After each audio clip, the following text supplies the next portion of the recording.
Hello and welcome back to What a Pickle. Me, Andy O's, Dorancourt. I was told to say that because a guy said to me, no one knows it's you. Yeah. So with true. me today, Mollie Knaggs. Yeah. Nice to see you. Nice to see Thank you you. for being here. So I hope this is true. You just had a birthday. Yeah. On the 19th of June. Yes. Well Big, done. but not a big one, but 27. Yeah. Happy birthday, belated happy birthday. Thank you. Did you have a good day? Yeah, it was good. I worked. You worked? Yeah. It's my stepson's birthday and it was my dad's birthday on the 19th. So it's a special day, the 19th Big of day. June. Big day. Yeah. Big day. So who is Mollie Knaggs? Talk me through, not Mollie Knaggs, where did you come from? So I know lots of people know you in the pickleball world, but there are some that don't. What, logistically? Or, Logistically, born and bred from where you were? I mean, I've grown up in Sawbridgeworth. In where? It's in Hertfordshire. Right. It's a small little town in Hertfordshire. Right. But yeah, I grew up there. Me as a person, I guess I come from the background of tennis. Okay. I grew up as a tennis player, playing professionally. Was that in the family or were you always destined to be? No, I'm the first one. I am pretty much the only sporty person in my entire family. Oh, wow. Yeah. So how did you get into tennis? I had a talent ID person come into my school and basically talent ID me. Okay. Told me I'm talented. Put the stars in my eyes. What, like from a sports perspective? Yeah. They came into my school. I was 6 years old and they got everyone to hit tennis balls. And I must have hit one tennis ball. And this guy saw me take this big like swing of a forehand and hit the ball so far. And he was like, she's got it. That's it. And then you got picked up for there? Yeah, so I tried out. I went along to their little club. Yeah. And then that was it. Just carried on playing. Wow. Yeah. So when did you turn pro? Well, I mean, I don't know if you ever like turn pro. Like, Yeah. I don't really know when that starts or when that begins, but I can Money normally, I think. I mean, yes, but like from a young age. So from when I was in primary school, I started training full time. So from 7 and 8 years old, because I was like, right, I'm going to go for it. I started training before school, during lunch hours, and then after school as well. Oh, wow. And then from 8, 9 and 10, I was already cutting classes, going out of school to train. So I'd already started training full time. And then by the time I was 10 years old, I was doing school by myself and I was just training full time in tennis. Wow. So even though that wasn't, when the money was coming in, would you say I was a professional? Because I was dedicating, all my time to it. So I don't really know like when I turned pro, but So you were competing in sort of professional tournaments in your age group or above, and yeah, like as far as they go, when you're 10, like I was competing to be the best, I guess, at that time. just in the UK or internationally? At 10, I was traveling around the country. And then it was soon after that I started to leave the country to play. Oh, wow. So where did you get to? What, like ranking wise? Yeah. In the country, number 1. Wow. In the world, I actually am not sure. I haven't really looked back at my tennis career in a very long time. And for me, sadly and not so much, whatever way you look at it, my career kind of came to an end when I was at 18 because of an injury. So Okay. And that was it. You weren't, not injury was sufficient to stop you playing at the level that you needed to. Yeah, I basically was training. So when I was about 15, I probably hit my peak. And that was when I was competing the most. I was training the most. I was doing all the school by myself. So it was very full on. And I think I must have picked up an injury and I was, managing it as most athletes do. I was managing it all the way. And, I got to play at Wimbledon as a junior. And then I got the opportunity when I was about 18 years old, I found out that I got into Wimbledon qualifiers. Now, at this time, I was struggling with my injury and I was kind of due a break. I hadn't had a break from tennis up until this point, no breaks whatsoever in my career. So I was... A bit of burnout, maybe? Well, I was well due a break, Yeah. but obviously I felt like I couldn't turn this opportunity down. Right. Well, Yeah, it's not every day you get invited to Wimbledon, is it? Exactly. So I went ahead and one of the muscle that attaches my bicep to my shoulder completely snapped. So it took me out.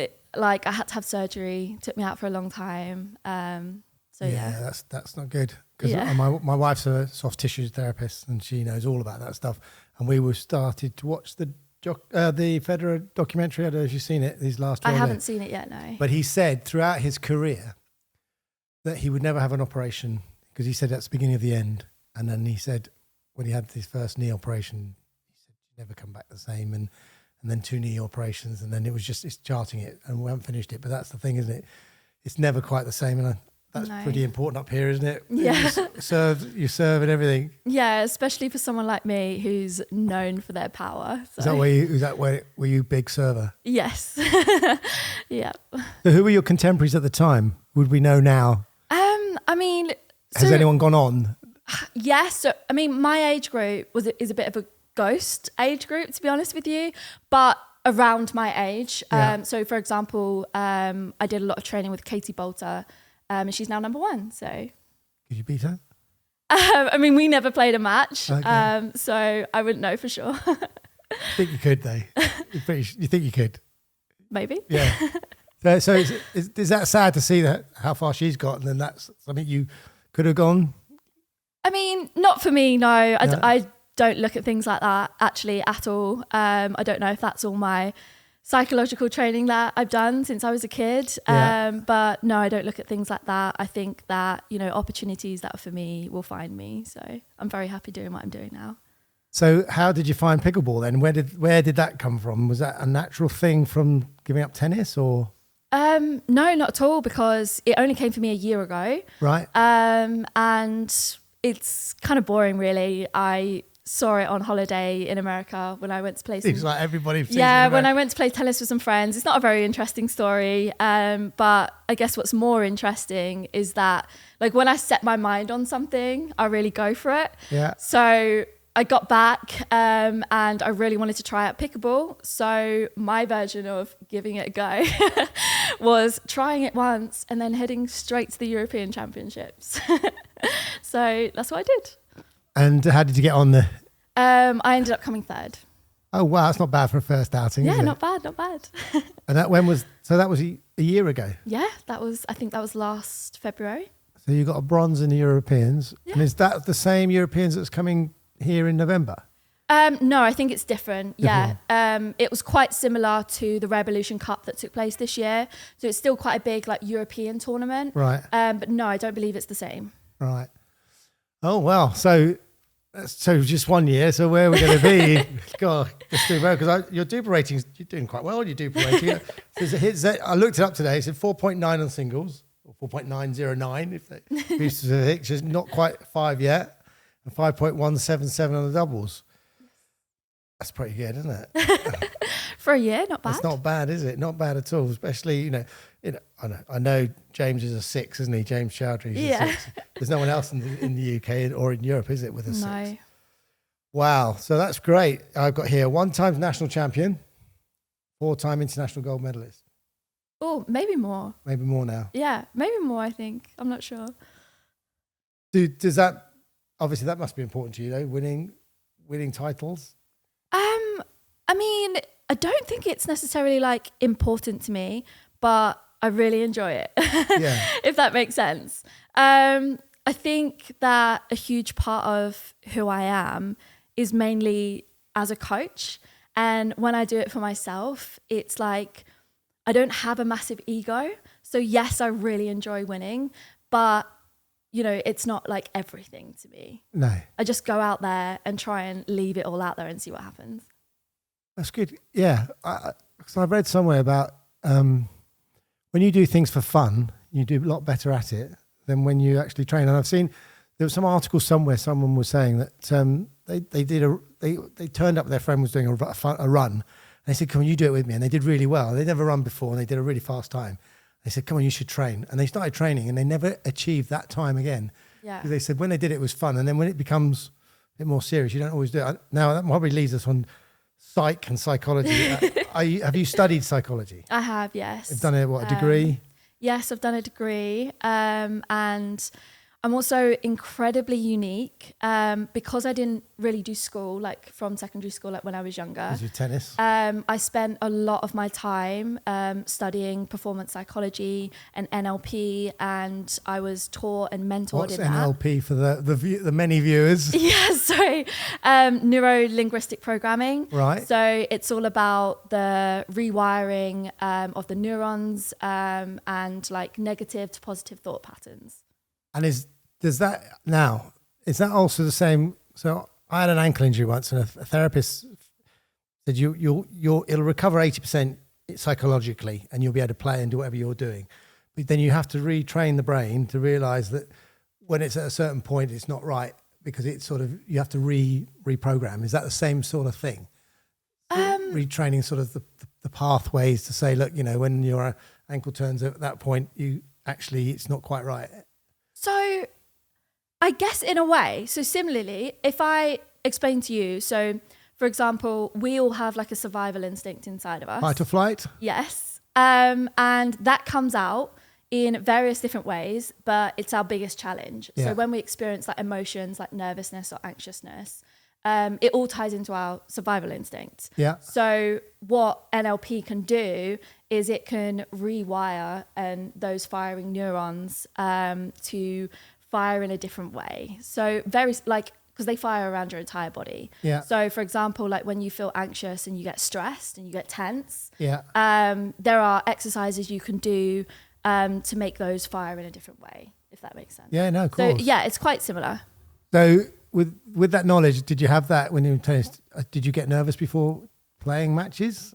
Is that the reason for doing it? And did you use those techniques to help you get in the zone, calm down? It's only a tennis match. I do everything right. the process.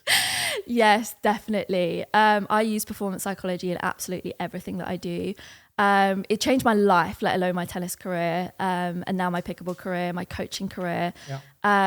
I think it's what makes me such a good coach, because I have that, and I just use it all the time without me thinking about it sometimes as well. So yeah, it's had a massive impact on me. So how do you use it with the coaching? I read very well, like what people are thinking and feeling.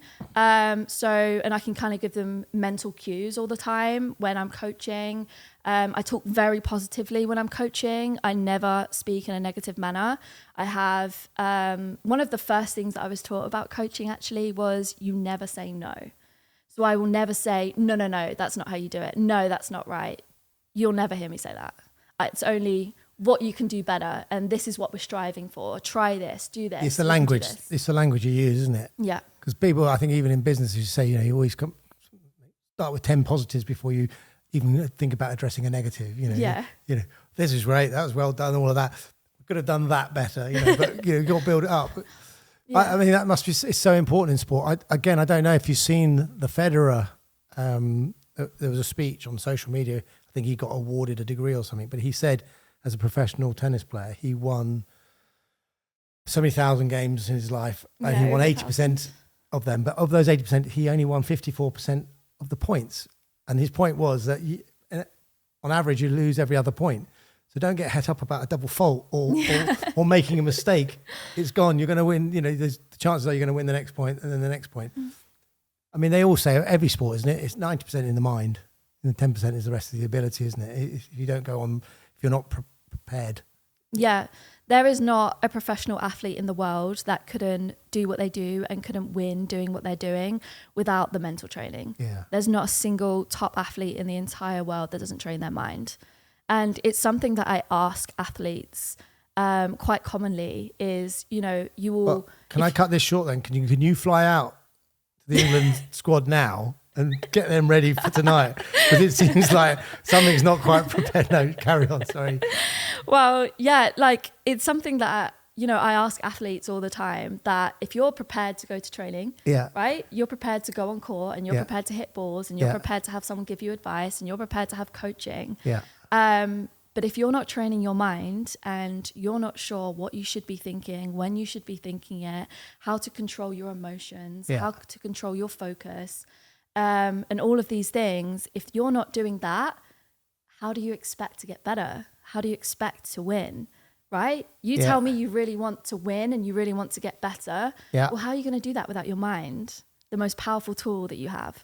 Yeah. Well, yeah, precisely. I mean, I feel personally my game's improved recently, but it's also about lots of different coaches come in. We've had Thadio, we had Rob Williams come in. You've come down to our club. Unfortunately, wasn't able to come to yours. So we got Louis come in, and you all offer something different from a skills and that sort of point. The feedback we got at our club when you came was very much more psychological, how in that positive environment and getting on court and being positive. And I think that's entirely true, isn't it? I think sometimes it's just getting over the nerves at the start. And once you get into the rhythm, you can start to relax. And I think that's probably some tools that you probably can teach a lot of us. Yeah. Is like that from that first moment, we all think, keep saying it. Even my wife and I, when we play mix, it's like, we just need a couple of games to get going. and you do. But I think probably from what you've said, it's not about getting going and getting the feel of the courts. It might be actually your mind, the chimp has taken over at the beginning. You know, you're not... Chimp paradox? The chimp paradox, Dr. Steve Peters. Have you read the book? Yes, of course. I read that when I was like 14. It must be over 10 years right now. Oh, yeah. I went and saw him in a lecture. Yeah. He said, everyone in the room, you're all psychopaths. There is a psychopath in here. Because he's done some serious athletes, isn't he, Ronnie O'Sullivan? He is a very big out-the-box thinker. Yeah, but he's not into sport. That's the thing, isn't he? He's not a sportsman, but he does.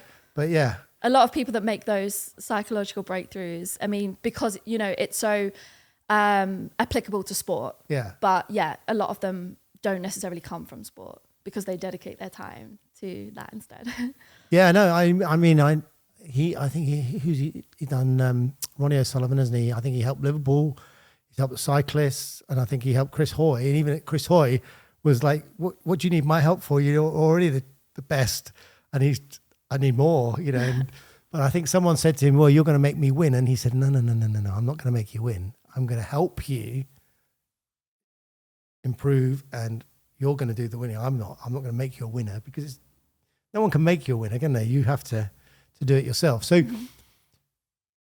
are you going to apply this to your team as captain in the PPL? Are you going to have little chats beforehand? Oh yeah, 100%. We've already got Zoom calls lined up, everything. Okay. Yeah, they're extremely lucky. Out. Yeah. What's your team called? Because I haven't seen your team name yet. Are you allowed to say it? My team that I'm captain of. Yeah. I don't know if I'm allowed to say it yet. Because they've not announced it yet. No, it hasn't. I was just trawling through. They announced you a team captain. Everyone else is... Thadia is Skechers, isn't she? She's Skechers. I think there's... Franklin is Louis. And Skechers is Freddie, is it? Or I'm not sure. Yeah, but I haven't seen yours, so maybe you're not allowed to say yet. Yeah, I'm not sure. Mind you, it's next weekend, isn't it? Yes, it is. So hurry up. Yeah. And I also have the Challenger team, the Spicy Challenger team. Have you got two, have you? You got the spell? So yeah, I'm the captain of our Premier team. Yeah. And then I'm the owner and captain of the Spicy team, the Challenger team. Oh, good. Yeah. Who's in your Challenger team? I mean, I coach nearly all the players in my Spicy team. Right. Mentally, if not physically. Yeah. So there are a lot of up and coming players, and I'm so excited because, you know, I'm like the first person to have my own academy and to be training my own players and then to put them in the PPL. Yeah. So I'm so excited for them to have this experience and see where they start and then see where they're going to finish by the time the year's up. Would one of those include that young boy that played at the Slam? Oliver Grantham? Yeah. Yes. He was very good. Yes. Super excited about that. He's only 13 years old. Yeah, wow. Good. Yes. So talk us about the academy then. What is this? What's the academy? The Spicy Pickleball Academy is... Why Spice Pickle? Personal Spice choice. Girls? No. No, it's actually something to do with the mind. Okay. But I won't go into that right now. Well, you can. It's fine. We got as long as you need. But the Spicy Pickleball Academy, I would say, is probably the first like performance pickleball academy. So all of my players from beginner to, improver to all the full-time performance players, that are playing like in the English Open and things like that. Get my expertise, get my coaching from the very beginning. A lot of the players in my academy have had my coaching from the beginning, and still are going on, to win gold medals and things. I can't wait to see a lot of them at the English Open. So yeah, it's pretty much performance-based coaching, which is something that I feel like pickleball has been in huge need of, from what I've seen. And every single time I go to a different club or I coach new players, they're just literally like, oh my gosh, like this is great. Like, because they will come on court, we will do a session and they will walk away a better player. Yeah. And I would like to think that's what coaching does for you. It would should like improve you, or Yes. at least give you some tools to take away and think about. And I'd slightly digress. So do you have like visualization, that sort of thing? I'll ask you a question. Have you listened to any of the podcasts that we've done so far? Not fully, no. No, right. So you probably didn't see Rob Williams' one. So Only little bits of a little it. bit. So have you heard the 9 shots? Yes. So that was the chat. So Rob said he thinks 9 shots ahead. And some of the boys were laughing about Freddie and all that, but they said, well, we can't even go 4. But I think in Rob, and I don't want to say it, Rob plan of how you can win a shot. And, maybe it's not, I'm going to play these 9 specific shots, but you see a player and maybe their weakness and strengths and say, right, if I can expose them over there, I'll do this, build this up over there, and visualizing. And I suppose, do you use that in your sort of coaching as well? Yeah, definitely. So for me, I have a very unique brain. I have an eidetic memory. What? An eidetic memory. An eidetic memory. What does that mean? So basically, my brain records all the information that it's receiving when it sees it. Got photographic memory. So similar, but mine's more of like a video. And I record what I see. So if I hear it, sometimes I won't necessarily remember it unless I've seen like your lips move. Okay. And then I can go through it and process what you've said. When did you discover that tool, that skill? Or I first discovered it when I was doing my GCSEs, because I had done school at that point by myself for nearly 10 years. And when you say by yourself, did you have teachers come in or just taught yourself? Yes. Under a guidance of this is what I should be learning in the curriculum, or just what you felt was? Oh no, yeah, I was told what to learn, like what would be in the exams and things, and then I would just kind of teach myself. But this is where I discovered my brain, because I went to do my GCSEs, and everyone always goes on about revision, right? Especially your parents. They're like, you need to revise. And I hate to revise. I would absolutely hate it. I didn't understand it. And I just couldn't do it. I'm like, why are people sitting here? What are they doing when they're sitting here looking at their book to revise? What are they doing? Trying to remember things, isn't it? It gets to the morning of my GCSE, my first GCSE, which is my science GCSE. Yeah. And I am a bit stressed because I hadn't revised. And so I literally am looking through my entire textbook. I went through my entire textbook that you're meant to learn from.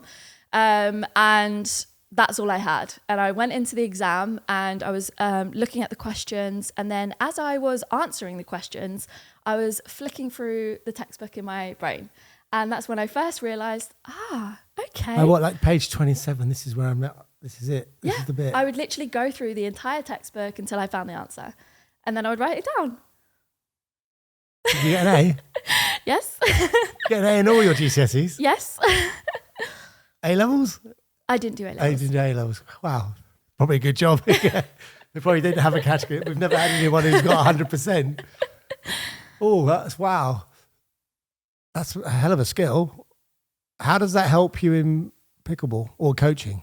So the reason that I'm so unique as a coach and have so much knowledge is because I've held all the knowledge. Right. I have gone through myself so much coaching. I've been coached by some of the top coaches around the entire world, not just by tennis, but by various sports.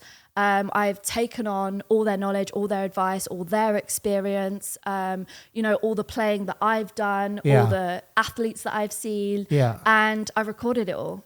It's very hard to believe. I know it's extremely hard to believe, but listen, I think I can believe it. No, but that's why I think you get a lot of these at the top end of sport, don't you? You get a lot of the coaches like England rugby coach go and talk to the England football manager and cross sports, because there is stuff that crosses borders. And yes, I know sometimes from a physical point of view, there's no point in pickleball players going in the gym and making sure they got the biggest biceps, and because you've got to train specifically for that. But if you can pick up all those skill sets, I suppose you've watched lots of videos from America as well, where the sport's huge. Yeah, I watch the pros all the time. I love it. I absolutely love pickleball. But do you remember it all? But then how do you sort of filter it? Because obviously, we've had some coaching. We've had you, we've had Thadia, we've had Rob.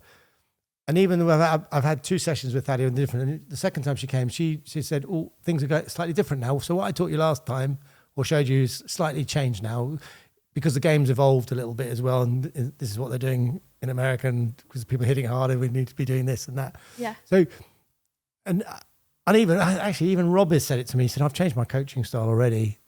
And I think, I don't know what it is, whether, because everybody's different, isn't it? Everybody is different, their backgrounds, whether they come from tennis or no sports background or whatever. How do you filter through and go, well, I'm trying to teach you third shot drops, and everybody has their thoughts about a third shot drop, the concept's the same, isn't it? But of what you're trying to achieve, drop the ball over the net. But is your approach like, there's 3 in America, there's these 3 in my head from there and there and there, and this is the best one I think works? So am I trying to oversimplify it? When I approach coaching, I mean, this is the difference, I would say, between like a performance coaching background. Is I will approach the person that I have in front of me, and I will teach them how to be the best player they can be. So I will never teach a player how to be, at the level that they're at. I will never teach a 3-0 player to be a 3-0 player, if that makes sense. Yeah. So I will never teach like a certain type of drop. I will see how they play. I will look at their technique. I will look at their athleticism. Yeah. And I will see what they need to do to hit their best drop. Right. So that's the difference really, is seeing an athlete for who they are there and then. And because I have all that information already processed, and I've seen, a million different types of drops or a million different types of shot, you can apply that one to that person. You think that there and then. Maybe their body shape or their physiology might restrict them from doing certain things, or they might have a tight wrist or whatever. Yes. But I've seen people similar to you, that works for them, so I can coach you with that. Yes, exactly. Yeah. So I give them what will work for them, and I can do that for every individual player in the group. And that comes fairly quickly to you when you see them? Extremely quickly, yes. So what's going on in your head? What's going on in my mind? Wow. When you see them like that. But what's going on in your head though?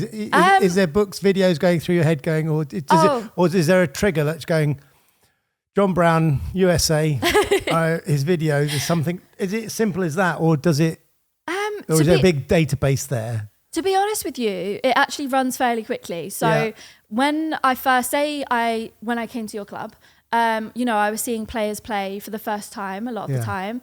And it comes very quickly, and I will get the players to play for 5 minutes at the start. I will have a look at everyone, and I will see straight away what they need to work on. Like, straight away. Can you remember as well with all those people there, like you've watched them all, and immediately you step away and you go, I know all your I can see your strengths and weaknesses straight away. Yes, and it's already there. I can see it right now. Yeah. Oh, really? Yes. Well, share anybody with me. Tell me off camera. I can't remember who was who you had that day.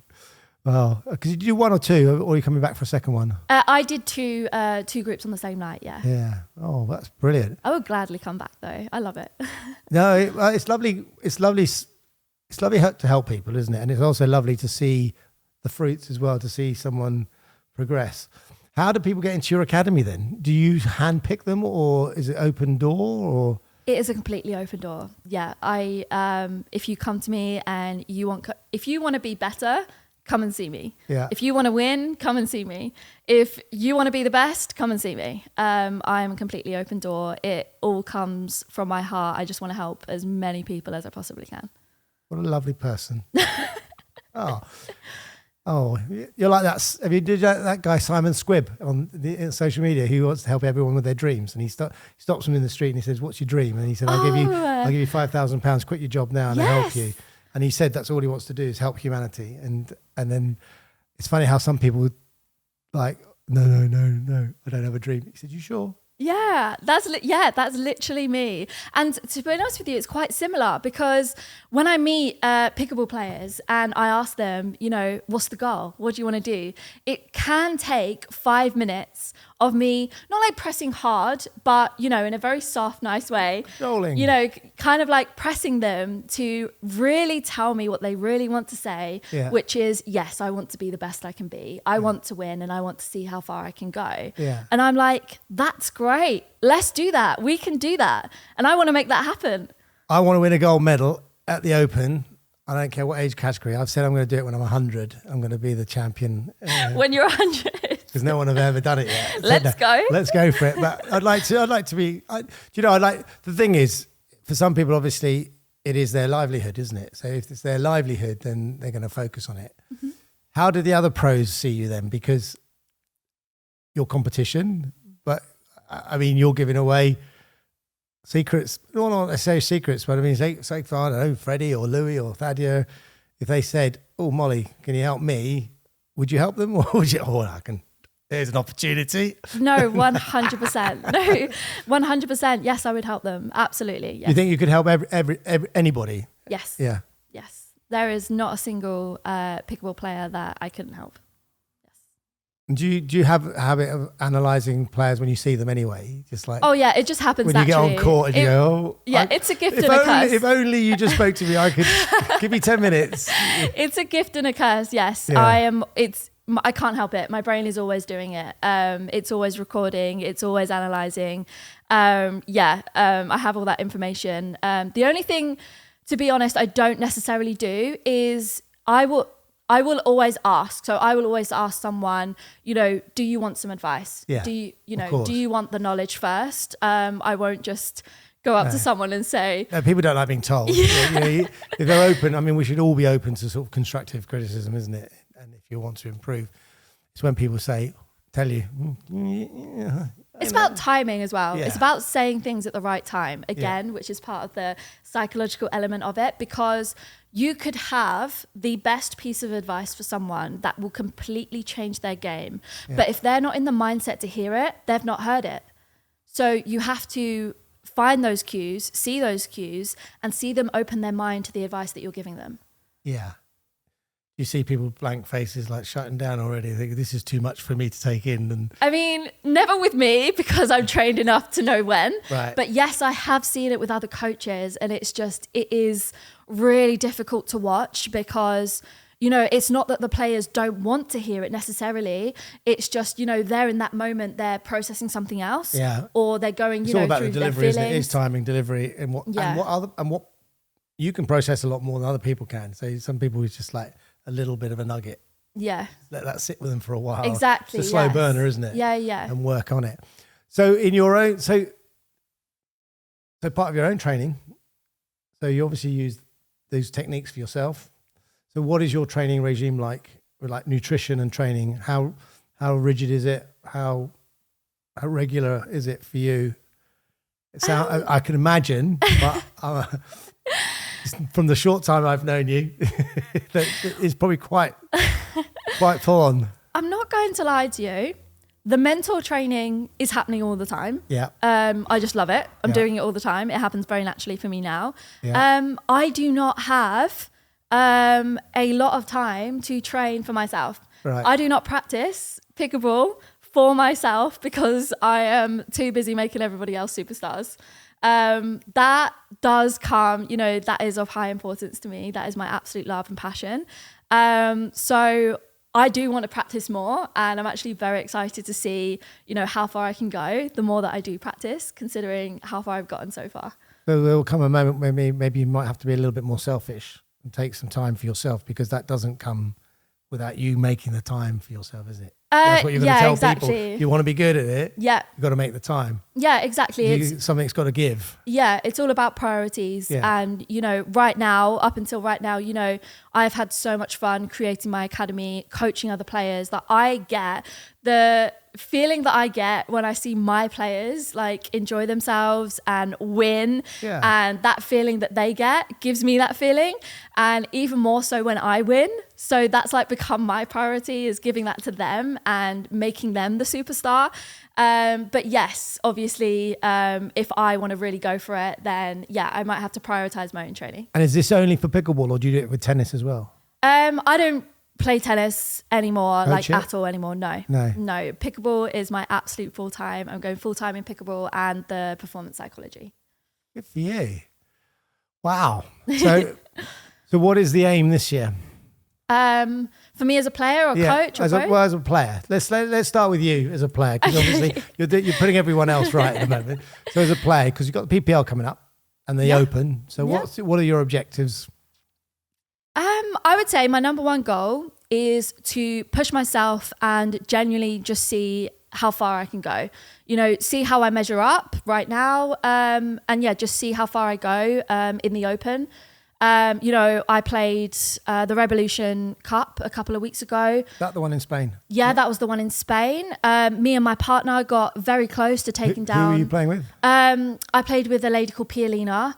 Right. And you just do gender doubles, or do you do the mix as well? I did the mixed as well. I played with a guy called Felix. I think we lost that in the quarterfinals.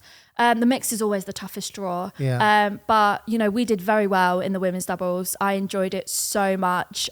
She was really encouraging of me and my game. Like I said, I'm known for my power. Right. So we proper went for it. She loved it. I loved it. We just enjoyed ourselves, and we came very close to taking down Thadia and Pei.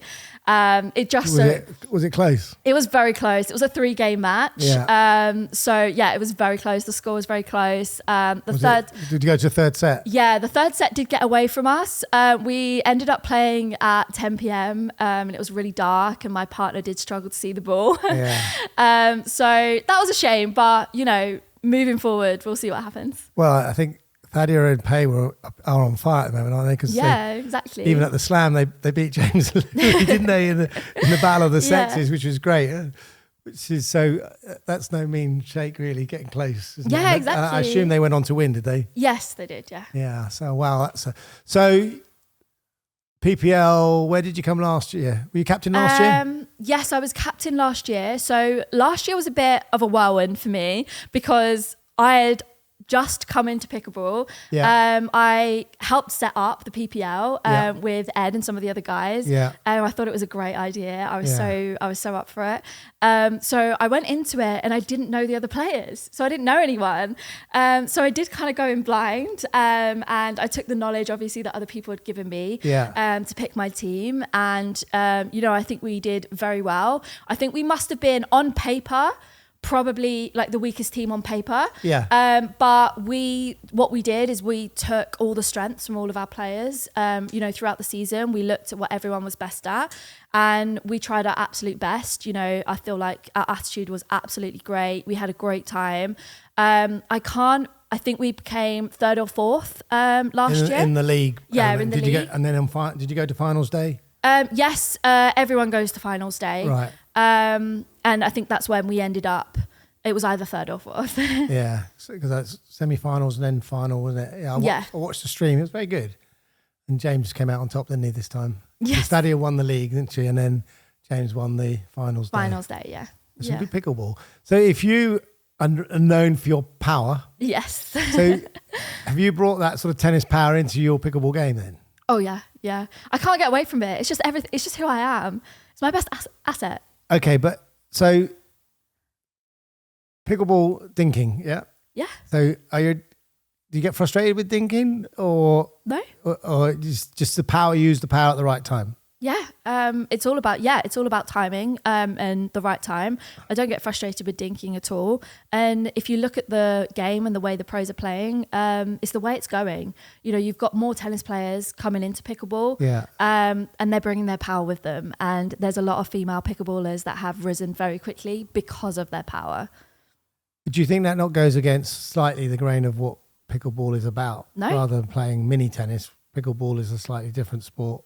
Obviously, it's a different sport than tennis, 100%, but power comes into pickleball. If you watch the pros play, power is in there. It's, you know, like tennis, power is in there, placement is in there, spin is in there. Same thing for pickleball. Power is in there, so is placement, so is spin, so is dinking. Like, it's all in there. It's all part of the game. So how do you coach to deal with power? To deal with it, I mean, I don't know if I'd be able to explain it fully, but one, it's about recognizing it, right? Yeah. So that's about the focus and also what to look for down the other end to know that it's coming to you. Yeah, so with a big wind up, you can see it's coming. Yeah, but people aren't winding up so much now. That's the difference, though, isn't it? Because I mean, with tennis, you can see people winding up with big shots.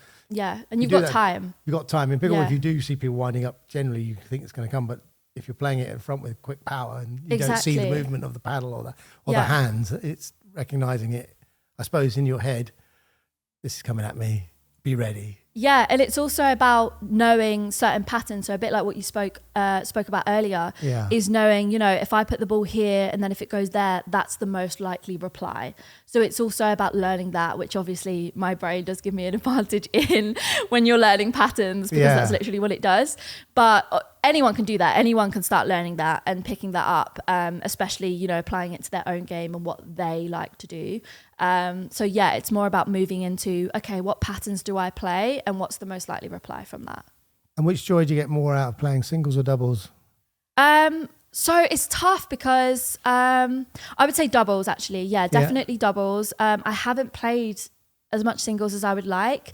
When I went to play the national championships for singles, I felt like I was doing really well. I was enjoying it. And then I think I jarred my back. I think I was playing third year actually, and I ended up jarring my back. I still came third, which was great, for my first national championships. And since then I've been struggling with a couple of injuries, Little niggles. Yeah, as we do. But I will be playing singles this year at the Open. So we will see how it goes.